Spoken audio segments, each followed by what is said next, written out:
Hi, and welcome everybody. My name is Sean Robbins, and I'm a project associate here at the Association of Community College Trustees. And welcome to the Serving as a Bridge Community College Skills-Based Hiring Playbook webinar. Uh, Today, I'm happy to be joined by some of my colleagues here who will touch base with in just a bit. Um, but to highlight who they are. Here we go. We have colleagues CC Flanagan, who's a senior project lead at Opportunity at Work. Steve Jurch, who is our associate vice president for the Center for Policy and Practice here at ACCT, and Kelly Comer, who is the vice president of continuing education and training at Carroll Community College. So today we're going to be talking about skills-based hiring and really provide the opportunity to really share out two new resources that we have here and that have been created. One is our charting new career pathways, and then the second is our community college skills-based hiring playbook. But before we dive into those, we're going to lay a little bit more of the foundation of the skills-based hiring landscape. After diving into those, we'll actually go through and have a conversation with our colleague Kelly from Carroll to talk about utilizing the playbook and really diving into that. And then we'll have some opportunities at the end to dive into some questions and answers that y'all might have. And so, just as a housekeeping note, if you do have any questions, feel free to put them into the chat right there, and feel free as well to introduce yourself as you're coming in into the chat as well. Give us your name and where you're coming from here today as well. So to kick us off with things, I'm going to hand over the baton to Steve, who's going to tell us a little bit about the skills-based hiring landscape. Thanks, Sean. Thanks again to everyone for joining us. What I want to talk about before we dive into some of these details is just essentially what is an overview of skills-based hiring look like. It's been a hot topic of conversation lately, and around incorporating skills-based hiring as a strategy to meet employment needs. Primarily, it's been happening in the private sector, but now we're seeing a shift into the public sector. There's a lot of governors who have announced that they're removing bachelor degree requirements for their state jobs. We're moving away, more and more employers are moving away from using degrees as a proxy for skills. And so what we see happening is that these organizations, whether it's public or private sector, are being more thoughtful about what is really required in those roles so they can do a better job of sourcing talent, better job of communicating what skills they're looking for. So recently there's been, or primarily has been a lot of focus on the companies changing their internal hiring processes. So how do they write job descriptions? How do they recruit? How do they identify what skills are needed? But so what we want to make sure is that community colleges are not lost in the conversation. Those organizations are going to need a way to source talent and also upskill incumbent talent with these organizations. So where is that going to come from? Okay, I'm a little biased, but I'm going to say we want to make sure that community colleges are considered as a partner. And one thing, we hear the term skills-based hiring a lot, and from a community college perspective, this is really nothing new. I worked at a community college in Maryland prior to joining ACCT and worked in the workforce development division, and we did this all the time. If you've done any sort of customized contract training, if you've had an employer approach you and said, we're starting this new position, can you help us design a training program? That's skills-based hiring.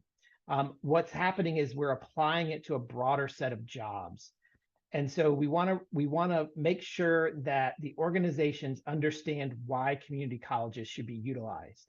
One thing we see in the private sector a lot is, we hear that employers say, oh, we can't find talent, we can't find talent.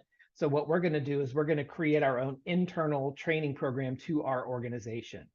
Now, I understand why they're doing that, because they need to meet their hiring needs. However, for that employee or student or whoever that worker is that the best situation for them?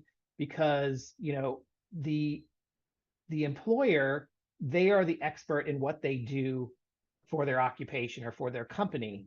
They are not necessarily professional educators. So who is doing that training? Are they using a third-party provider? Are they creating a curriculum themselves?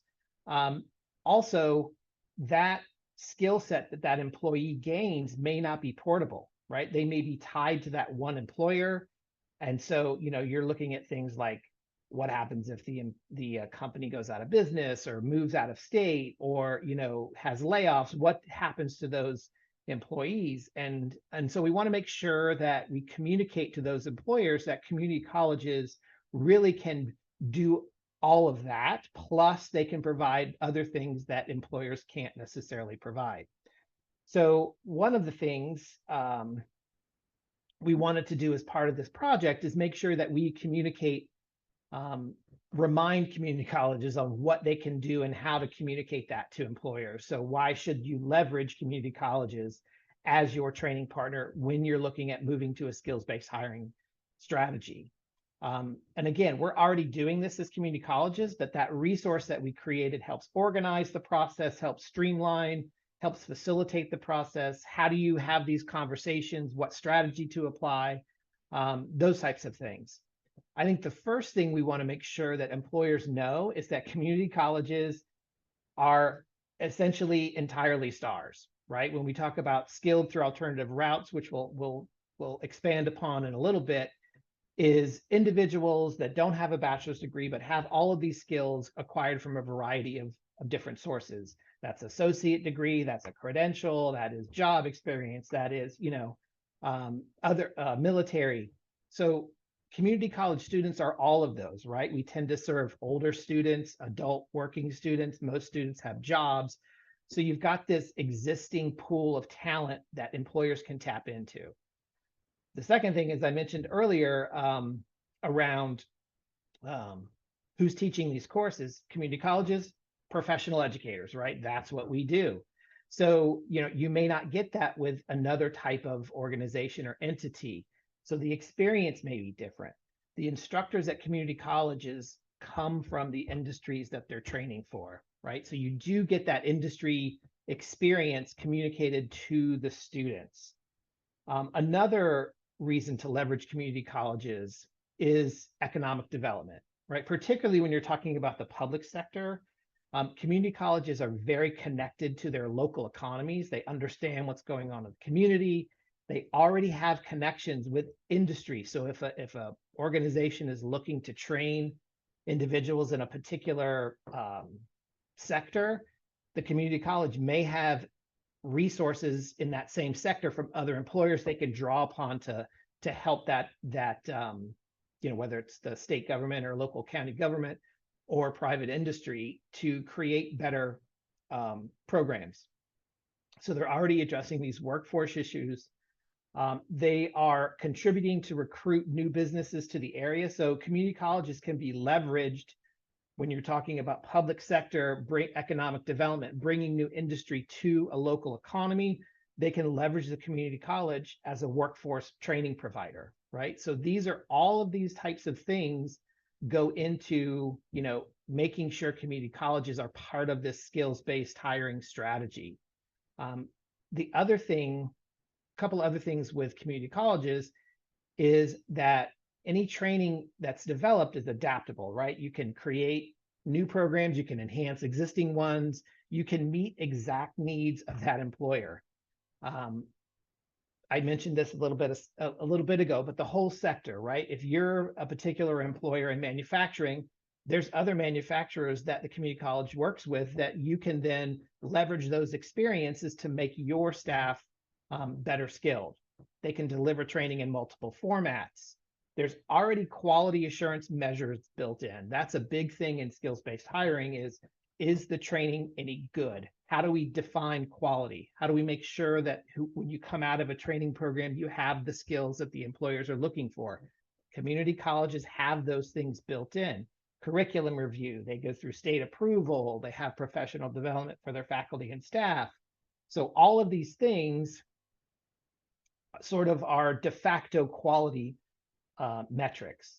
And the last piece I want to mention as far as why we should leverage community colleges is existing pathways, right? They talk about making sure that if you're using this strategy to hire new talent, you want to make sure there's a pathway for individuals so they don't get stuck. Community colleges typically have those pathways built in already. They're used to stacking credentials together to develop those career pathways. So another thing I want to remind people of when you're talking about community colleges and their utilization in this new strategy is when to engage them. So what we've learned from this project is the earlier the better. If a college and an employer or a public or private can get together at the very beginning when the employer is deciding, yes, this is the strategy I want to use, leverage the college's expertise. When an employer says, I need, a person with X, Y, and Z skills, the college is already thinking, I've got this course, I got this program, we can add this to it. All of these things that's going to then help the organization better define what they're looking for and then get a better end result for the employee that comes into their organization. So if you look on the chart right here, you can see that one of the big areas is right at the beginning, skills-based planning. When you're looking to develop new talent, and then particularly when you're looking to engage and retain your workforce, so upskilling, right? I think those are the two critical areas, but anytime during that continuum, it's important that employers know what colleges can bring to the table so they can then get a better outcome at the end. So having said that, we are going to take a bit of a quick survey of the audience. We want to launch a poll, and we're going to talk about the results towards the end. And so essentially what we're looking at with this poll is, how would you describe the implementation of skills-based hiring at your institution? So are these things that you're considering when you're talking to employers, when you're building new programs, those types of things? I'll give you guys a couple seconds or a minute to fill this out. And then while you're doing this, I'll turn it back over to Sean, and he will take it from here. Thank you, Steve. We'll leave the the poll open for just a few minutes here, so y'all can be able to get your responses in. But to help lay a little bit more of things, and just identifying why skills-based hiring and why now, and looking at our initiative here at ACCT, wanted to give a little bit of some of the scope of the project itself, and then diving into the two wonderful resources that we do have. So give just another minute here for the poll responses and be able to dive into there. So ultimately, in 2022, the state of Maryland actually became the first state to remove degree requirements from state positions, thereby opening over 19,000 jobs to more than 1.3 million individuals that are skilled through alternative routes rather than bachelor's degrees, also known as STARS, or the students that are at your community college. So with that in mind, this initiative inspired us here at ACCT in part with funding from Lumina Foundation to start up and launch our skills-based hiring initiative. And the focus of that was to address how community colleges could support skills-based hiring with public sector employers as bachelor degree requirements were being eliminated. And ultimately, we wanted to go through and partner with 4 community colleges. So we had Carroll Community College, the Community College of Baltimore County, Frederick Community College, and Howard Community College. Also, we had our wonderful partners too at Opportunity at Work and the state of Maryland as well. So we came into a lot of a little bit of bumpy roads with things, which we'll get to in just a minute. And and also I think we wanted to highlight with one of the resources some of the pivots that we had to incur, some of the challenges, lesson learned, and recommendations that would actually help with ultimately implementing the playbook.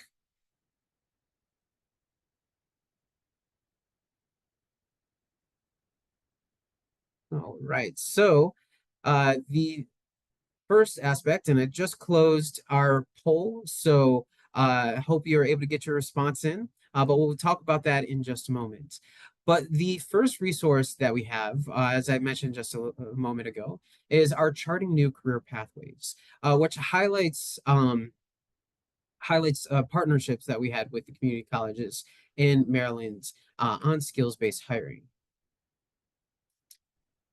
So overall, the launch of this initiative was an opportunity to address how community colleges could partner with public and private sector employers, and really being that part of the solution for individuals with having a new reframing of new hiring approach. As Steve had alluded to initially, the skills-based hiring has become a new approach for employers and has really been gaining ground as a hiring strategy over the last 2 years. It's the skills-based hiring eliminates the bachelor degree requirement and focuses on identifying the skills that are required for a role and matching potential candidates who possess desired skills to these positions. Now, while removing bachelor degree requirements for open positions, opens the doors to individuals that are skilled through alternative routes. Current hiring policies and procedures really need to be addressed to ensure that the best candidates can be found. So, in looking at the specific case of Maryland, we decided to try to figure out one, who are the people that we needed to talk to. So we reached out to the Office of Personnel, um, Office of Budget and Personnel Management, to get a better sense of, okay, are these the people we need to talk to? Are there other folks out there? And all in the midst of a change in the governor's administration, from former Governor Larry Hogan to our current Governor Wes Moore. And so there was a change in administration, and at the same point in time, we had the launch of our project. So one of the challenges that we winded up coming to find was the timing of things. And I think it's a critical aspect to understanding when to engage your potential partners. And then from that point forward, identifying who are the people that are actually making the decisions, or who are the point people uh, for the actual hiring process. What we came to find out in the state of Maryland, there is a decentralized human resources office that's in terms of hiring practice, meaning that every state agency has their different process, but everything is culminated into one platform. And so trying to identify what positions were of the highest vacancy concerns, and where were the needs, essentially was something that was pivotal for us to try to help identify. Another challenge that we ended up encountering was that the aspect of removing the degree requirements, and ultimately the discovery process. So what that meant is that the at the end of former Governor Hogan's administration, one of the last initiatives was removing degree requirements. And so in some of the conversations with the agencies that we had, they didn't actually have something put in place of, okay, well, we've removed degree requirements for having bachelor's degrees on these positions, but how are we flagging and discerning one candidate from another and actually being able to move them along in the hiring process? And ultimately, we found that a full discovery process, which we'll talk about in just a bit with the playbook, wasn't fully conducted, and that allowed for some of the confusion that we actually had heard from various different state agencies. Um, and then ultimately, I think one of the biggest challenges for just not just our case here, but for skills-based hiring is just understanding the scope of removing degree requirements. Just by saying that it's being removed from a job description is just one step. There are multiple aspects that need to go into things, such as connecting with community colleges, and also identifying what are the skills that are necessary for the specific position, and actually going through a discovery process. Doing things of that nature will actually help and benefit things because, as we found from various agencies within the state of Maryland, that they did not understand what that new scope meant of skills-based hiring and that new initiative there that was underway. But some of the real key lessons learned that we actually found was having early engagement with employers as community colleges. So engaging employers and hiring managers early in the process to identify required skills ensures that training programs that we have at our institutions or ones that we could potentially create are relevant and effective. The second is training hiring managers. So this here, is transitioning to a skills-based hiring approach necessitates training for the hiring managers to actually assess candidates' skills accurately. And having those consistent evaluation tools and techniques are essential.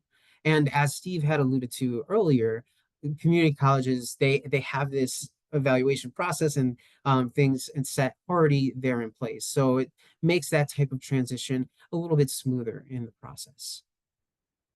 The next lesson learned that we found was the importance of partnerships.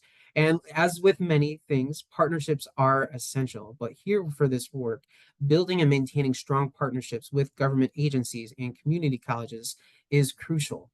And with that, identifying the champions within both the agency and at your institution that can help drive the initiative and ensure alignment with skills-based hiring objectives is critical to ensure that progress is being made and that everybody is on the same page. And then ultimately, what you'll be able to actually find a little bit more within the case study is that we had a few conversations with MPCTC, which is the Maryland Police and Corrections Training Commissions, and the Community College of Baltimore County, CCBC, to identify some of the key concerns for correctional officers, which I know for the state of Maryland at the time, there was a vacancy rate of just around 56%. And so one of the lessons learned here is like, okay, how can we address this? And one of the aspects is really having more support for new hires. And won't dive too much into things, as we'll give you an opportunity to actually go and read more about the partnership with MPCTC and CCBC. But really, one of the lessons learned here is that having support for new hires means having continuous support and professional development during the initial employment period, particularly in high turnover positions like correctional officers. That can significantly improve retention. One of the key aspects that we found was that when individuals actually reached a 1 year mark, their retention rates actually improved.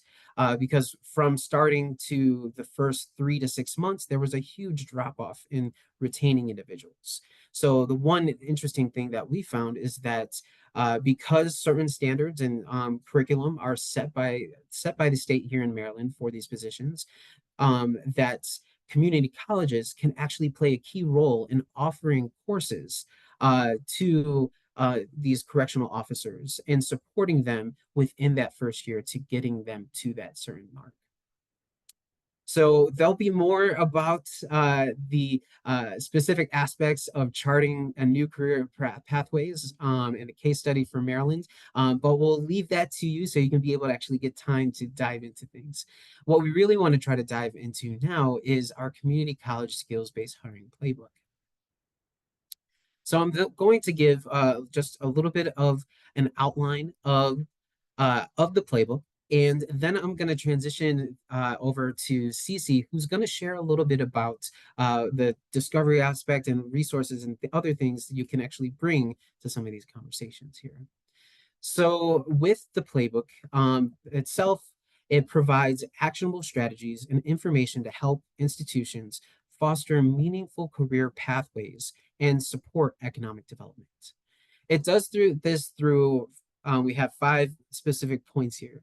It builds foundational knowledge. The playbook begins with a detailed exploration of who stars are and the benefits of adopting a skills based hiring approach. Stars are individuals, as we mentioned, that are skilled through alternative routes rather than a bachelor's degree, and are, again, y'all's students at your community college. And additionally, individuals developing valuable skills through a community college or alternative routes, such as military service or other professional development aspect, are stars. And knowing having this foundational knowledge is essential for community colleges and their partners to understand the broader landscape and the potential impact of these practices. The second here is establishing key relationships. As we've mentioned from one of the challenges that we encountered, but it was one of the big aspects that we wanted to focus on was those relationships and partnerships, and forming strong partnerships with public sector entities is essential. The playbook offers guidance on identifying champions within government agencies who support skills-based hiring. And in addition, having initial kickoff meetings are recommended to align goals and establish a collaborative framework. Next is going through and conducting skills analysis. And CC is going to dive into a little bit more of this. But what this means is having a thorough analysis of job descriptions to identify necessary skills. And the playbook introduces tools like Opportunity at Work's Star Site to assist in differentiating between occupational and foundational skills. This analysis ensures that training programs are effectively tailored to meet employer needs. And then next is the implementation of new hiring strategies. Leveraging existing relationships and labor market information, community colleges can support state hiring requirements. And the playbook emphasizes planning for new hiring processes and highlights the importance of showcasing successful outcomes to build momentum and support. And then we conclude within the playbook, focusing in on how community colleges are already serving as a bridge. As we've mentioned, a lot of community colleges are already doing this type of work with various different employers in the community. But we highlight in this section some things that community colleges are currently doing, as well as highlighting a couple of student stories that have been directly impacted on similar trajectories within these types of pathways. So I'll turn things over to Cece to highlight a little bit more of what is that discovery, what are some of the resources and things that you could actually bring to some of the conversations. Thanks, Sean. So I would love for everyone to take a moment and go to the chat and tell me if you use the DACM resources and the DACM templates that I know our pilot colleges have used in the past. I want to gauge and see if that's something that a lot of you are using across the country. And while I wait for y'all to put your yes or no in the chat on DACM, I figured I'd introduce myself. I'm Cece Flanagan, and I'm a member of Opportunity at Work's delivery team. And with that, I'm all about our project leads and implementation. I also wanted to share that I saw someone represented from Union County, New Jersey, which is where my hometown is. So very excited to see that connection. And it looks like not everyone uses DACM, which is, I'm glad I asked that so that I know what language to use. And so like Sean shared, I really wanted to help ground us in what this playbook is looking at when it comes to skills analysis and what we keep talking about as discovery. And so when we embarked on this project, the discovery phase was all about how do we align what the state of Maryland needs versus the wonderful pipeline of stars that community colleges have.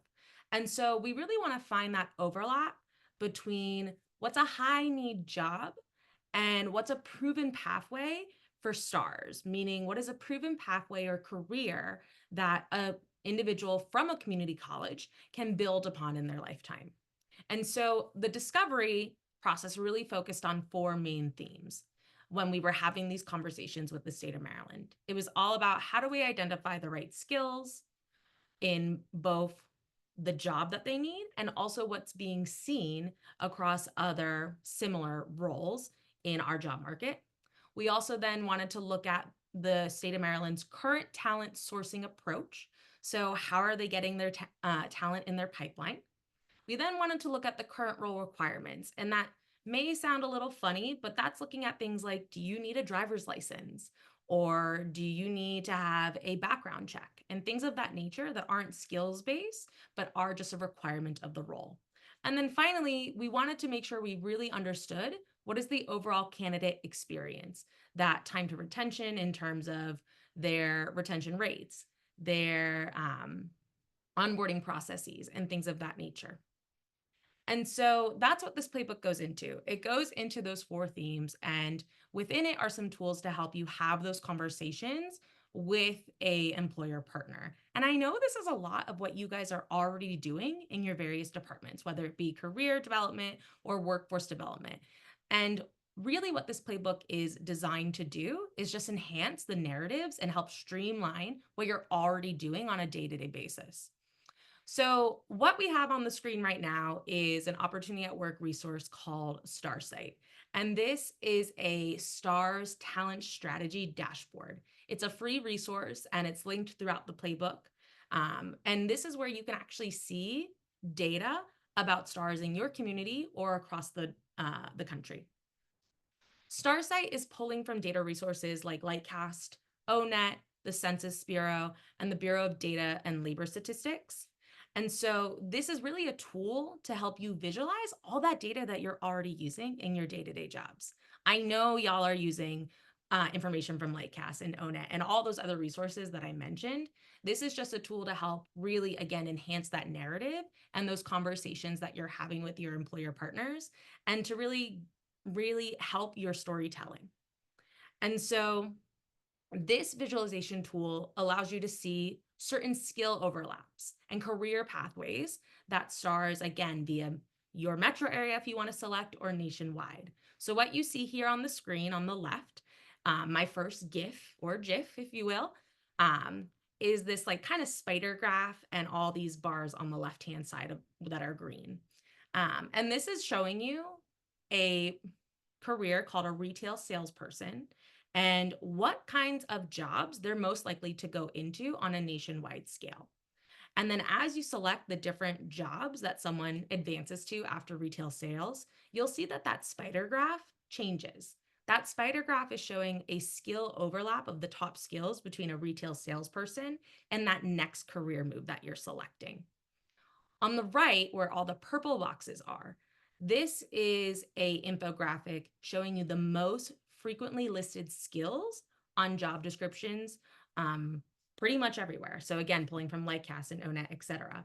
So you can really ensure that the skills that your community, that your employer partner is listing is in the same language that we're seeing across all job descriptions. Again, these are just tools to help visualize the skills that the employer is looking for and what we see, and to really enhance the work that you all are already doing. And in this playbook, it's just one-stop shop resource to help you stream all that information. If you have any questions, feel free to address them to me about this data source, and I'd be happy to answer them. I'll push this back to Sean. Thank you so much, Cece. And I know we've had some questions already that have been coming up in the chat. Thank you, Steve, for flagging a couple already. This webinar is being recorded and will be uploaded within the next week, along with the slide presentation and everything with things. And there are links for Starsight throughout the playbook. So all the resources will be available soon as well. So to dive into things, we're actually joined here by a wonderful colleague, Kelly, who's from Carroll Community College. And now we're actually gonna switch things over to having a little bit of just fireside chats, a little bit with leveraging the playbook. So before we get started, though, I know we had a poll at the very beginning. So want to just go through and start off our conversation here, Kelly, with some of these results that we're seeing. So as we see here, folks have gone through and how they would describe the implementation of skills-based hiring strategies at their institution as it seems a little bit mixed. But we have that, people are just either getting started, it seems like they're having some initial conversations. But it also seems that folks are starting to incorporate some design programs, which is exciting to hear. So, guess with that, want to get, I guess, some of your initial takeaways, but also at the same time, what do community colleges typically do to partner with employers? Right. So thank you, Sean. With regard to the level of engagement, I think all of our community colleges kind of are different levels of maturity as to how we approach our workforce development systems. And, ideally, we want to be at a situation where we are being a consultant to, as well as a training provider to our public and private sector employer partners. And from the consultant standpoint, we really need to be going in there and doing a needs analysis. And from that perspective, it isn't just hearing what they say, but gaining insight.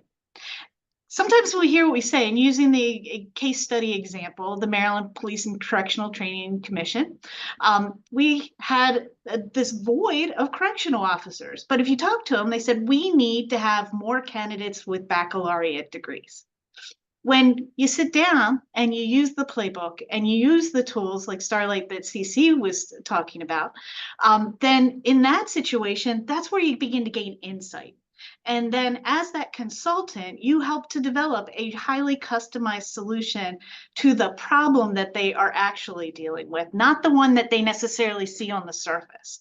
And so that's where I think the playbook and what community colleges can do so well in customizing is that we work as a consultant to gain insights through a needs assessment process. These tools that are part of the playbook are just things that help streamline and make us more effective and more efficient in that process. And then we design the system where we then become the training provider and we deliver the content and we continuously iterate and improve upon that.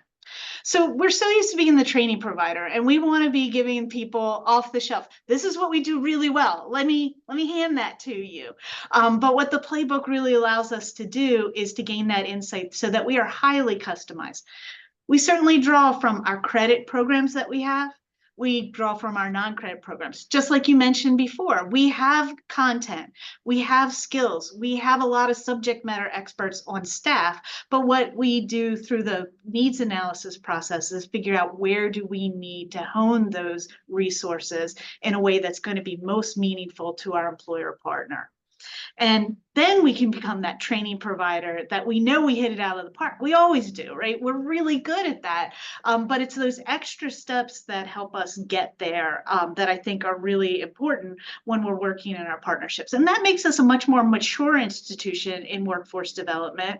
And it also says to our customers, and especially when we're dealing with our public sector partners, if we're working with correctional officers, well, government is kind of small, right? And they talk about the next agency, and the next agency will come to you and say, how can you help us not just deal with this surface level problem that we see, but how can we truly gain insight into our workforce? And I think the partnership with Opportunity Work and the research that they've done has really, really helped us accelerate and be more effective in that process. Wonderful. Yeah, community colleges, like y'all are already doing this wonderful work in establishing partnerships. So this tool here, these two tools that we have are there to just help support what you're doing. But in thinking of that, because I know as some of the poll had alluded to, people are in different stages of where they're at. Right. So in thinking about those different stages, what are some of the current strategies with the public sector that your institution currently leverages? I think all different areas of our schools are in touch with our public and our community that we serve. So part of the steps are making sure that you have some concerted efforts, and you know who's talking to whom within your institution, right? And so when you see opportunities, it's being able to have those conversations internally to figure out who has the relationships already. How can we advance those relationships? Is our college president out and engaged with the Maryland Department of Labor, for example? Do we have other folks that are engaged in the Department of Corrections or in the department, the Maryland Department of Natural Resources and State Highway Administration, all those different types of areas? Who has those relationships? And then how can we leverage them to then figure out how do we get to that champion that you talk about in that playbook, right? And so the champions are so key because not always will your contact be the right person. And it's being able to develop the relationship with your contact to be able to figure out again, exploring and getting insight and not just hearing exactly what they say, but getting insight so that you get to the right person or sometimes the right people, right? So in some aspects, government and bureaucracy is big. So we need to have the right people at the table and not always just the right person. It may not just be a human resources person. It may not be the supervisor. It may not be the secretary of the agency. Sometimes we also have to consider, especially working with our public sector partners and even our private sector, is there a union involved? Because if there is a union involved, you need those union champions to be at the table too, to help us define what the concerns and challenges are so that we can solve the problem for everyone in a way that's going to lift up the whole workforce. Definitely. It's as we ended up finding within our state here in Maryland, that trying to find those who are the champions, right? Are we talking to the right people? It can be difficult, but at the end of the day, it is very much worthwhile when you actually sit down and identify, okay, what are the skills that are actually necessary for these positions? Because then you could actually have certain types of curriculum that is customized, because that's the wonderful thing, one of the most wonderful things that community colleges are doing, are able to customize and shift things and make sure that the programs there are able to fit the needs of the individuals, the students, and the stars that are going there, but also the employers, so that there's that pathway that they have. Exactly. And the thing is that there's so much that goes into it. There's the data and the research that Opportunity Work brings. There's the relationship that you already have and the information that you're getting from the champion and the supervisor. But ultimately, you have to talk to the people that are doing the work too, right? And so it's being able to have those important conversations and drill down to it. And oftentimes bring your own subject matter experts at the college to the table so they can have a more meaningful conversation. I may be able to start the relationship, but when it comes down to putting the meat on the bones, I need to have my subject matter experts. It may be my full-time faculty, or it may be a consultant or an adjunct faculty member that we're using to help with the process. And we need to bring them to the table and have them talk about the real tangible things that are necessary. Exactly.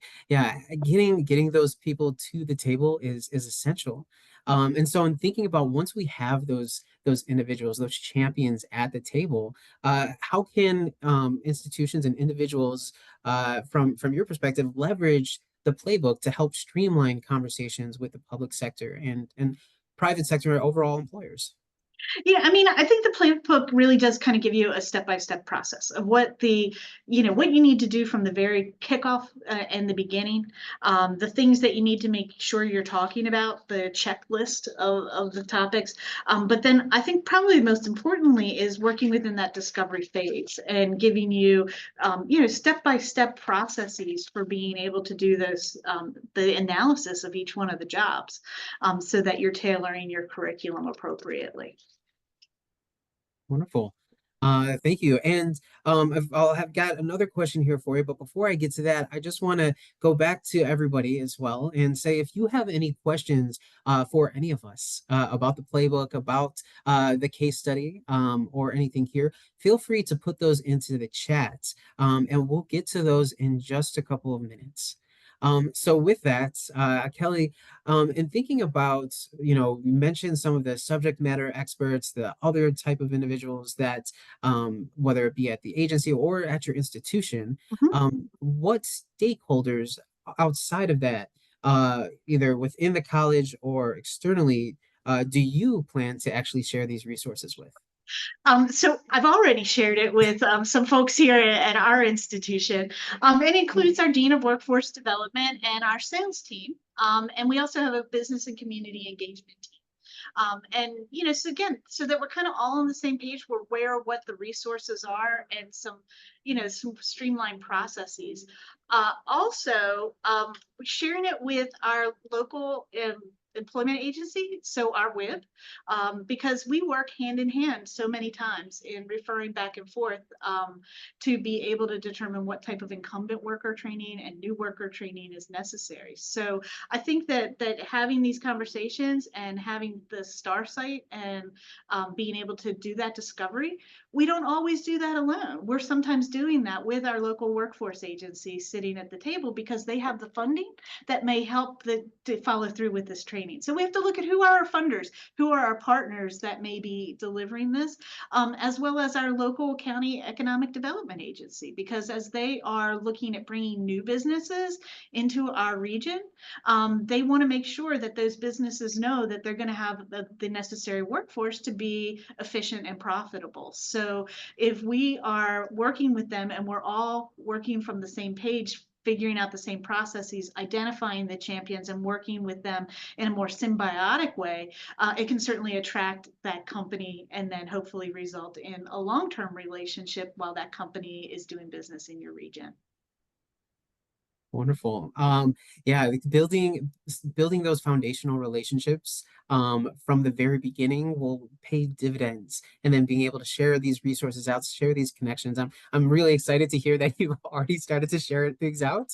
As you were as part of this project here, Kelly had the joy of being able to get some of these resources a little bit early, and we'll actually be talking and sharing those out here momentarily here for you. So you'll have the opportunity to be some of the first ones to dive into some of these resources. But before we get to any of that, Kelly, is there any other thoughts that you would also like to share to the folks that we have in this webinar? Well, I think contract and customized training can be some of the most profitable opportunities that our community colleges have. But they do take a lot of time and a lot of effort. And you need to make sure not only do you have a playbook and the right steps in place, but you have the right team in place. And I think investing in our own workforce is really important to make sure that we have, folks that are able to work very collaboratively in that area. And just a little bit of like introspection is, we as community colleges and institutions of higher education, we don't always do the best skills-based hiring on our own, right? So we're looking at academic credentials, and that's our first thing that we look at. So we are, as an institution, going to take a look at ourselves and say, especially in my area, which is the workforce development area, what do we need to do to change and really focus more on skills-based hiring as we're bringing in our team and our new employees, and focusing on that. So that's just something that is a takeaway that I had from this, is that we need to really reflect upon ourselves and what we're doing as well, because we want to retain the best and the brightest, and sometimes there are stars. Wonderful. Well, I appreciate that, Kelly, so much. Being able to reflect internally before going to partnerships, or in combination of finding those partnerships, and really being able to have a culmination of things to where that you're able to have pathways for staff as well, or people coming to be your partners working on your team too. So that's wonderful. And having that type of reflection. So I want to thank you, Kelly, again for joining us here, and thank you again for all the thought partnership that you've provided, along with the other three wonderful institutions that we've had for this project throughout. It has been very eye-opening, and some wonderful takeaways that we've been able to come away with. All right. Let's see here. And so now, if you have any questions, again, feel free to start putting those into the chat, and we'll get to those just in a moment here. But before we dive into any questions you may have, I actually want to share with everybody here the actual, we've got some QR codes. That's because we know that you're on your laptop or computer. So you can pull out your smartphone and be able to scan both of these QR codes, and you will be able to download directly both of these resources here for you. So again, the first is on the left is the Charting New Career Pathways. This is our case study that provides more of the lessons learned and highlights some of those recommendations and challenges that we had encountered throughout the ACCT's skills-based hiring initiative. And then the one on the right is our coveted community college skills-based hiring playbook. These are really two wonderful resources that we hope that you're able to go through and take and be able to share out with folks. We will also be sharing out these via email along with the webinar recording and everything there after this webinar. So that'll be more to come. So if you're not able to download them right now, you'll have them as shortly. So with that, I want to see. I'll go to Steve. Steve, do we have any questions here from folks? We do. We have one, and this I think this could be for anybody, but one of the questions was, do you find that community colleges working with citizen professional advisory councils from industry are including HR managers more since they are involved in preparing job announcements? I'll start on this one, and I don't know if Kelly or you or Cece have any more specific information about some community college examples, but I know that there's a project I'm involved with the National Governors Association around skills-based hiring.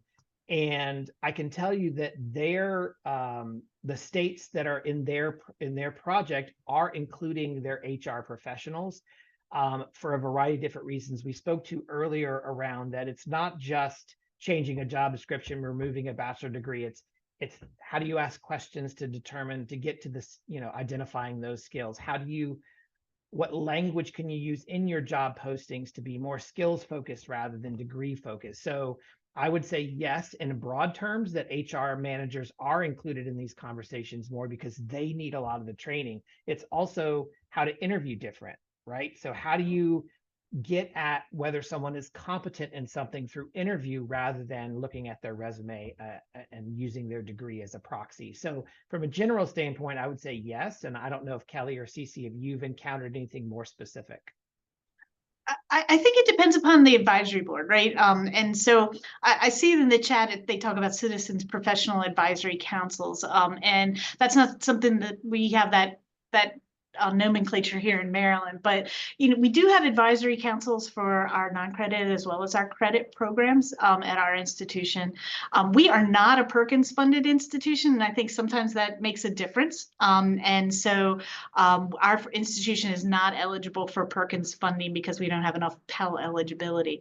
So we constitute our own advisory boards, and it depends upon what areas that we're in. Sometimes we really are relying upon our advisory boards to provide a substantive commentary on the curriculum and industry certifications and making sure that we are aligning our training. And they'll maybe bringing their HR person along after we've got the curriculum in place because they know it aligns to what their needs are. And then their HR person kind of may be the successor in that advisory board because then they're going to be the hiring agent that wants to stay connected with our programs. Having been at other institutions where there are the local advisory boards and program advisory boards that are Perkins funded programs, it was probably similar though in those circumstances.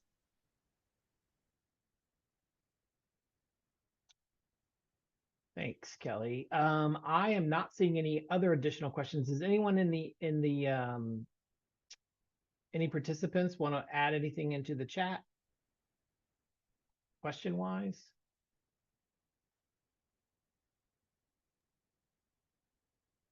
While folks are thinking of any of those questions that you might have, I'm also going to put into the chat a direct link to where you could actually go to our skills-based hiring initiative and download these directly as well, just in case your QR code reader isn't working for you. It's another opportunity for you. But as folks are thinking, is there any, I would say, because we have a few minutes left, Steve, Kelly, Cece, are there any last thoughts that y'all would want to help share with the community here that we have. Sean, I do think that somebody did ask for a link into the STAR system, into Starlight. So is that something that maybe you or CC could post? I think that would answer one of the questions that was in there. Certainly.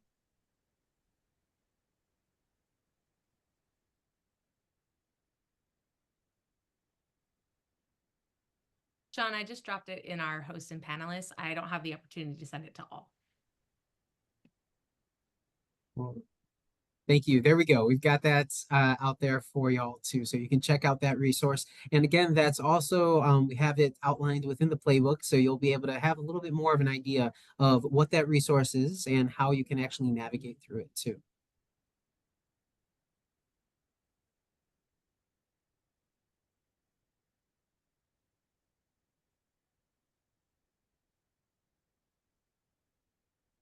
All right. Well, seeing how it doesn't seem like we have any additional questions that are coming through, I think that everyone's just excited as much as we are about these resources and already starting to dive through, which is wonderful. So we just want to say thank you so much for being able to join this webinar here. I know we've put Kelly's email. Sorry, Kelly, I think it got cut off here at the end. But we put Kelly's email into the chat, so if you have questions about things, she can reach out and be able to respond to those. But we also have our contact information here, and these slides will also be provided along with the recording afterwards. So again, I just want to take time to thank my fellow panelists here, Steve, CC, Kelly. Thank you so much for all of your thought, partnership, and collaboration on this initiative. I know that I'm very excited about these resources that we have, and I hope folks are able to take these, dive through them, and please feel free to share them out. And if you have questions, don't hesitate, folks, to reach out to us. We'll definitely be able to get to those as well. So again, thank you so much everyone for joining this webinar. And until next time, I hope y'all take care.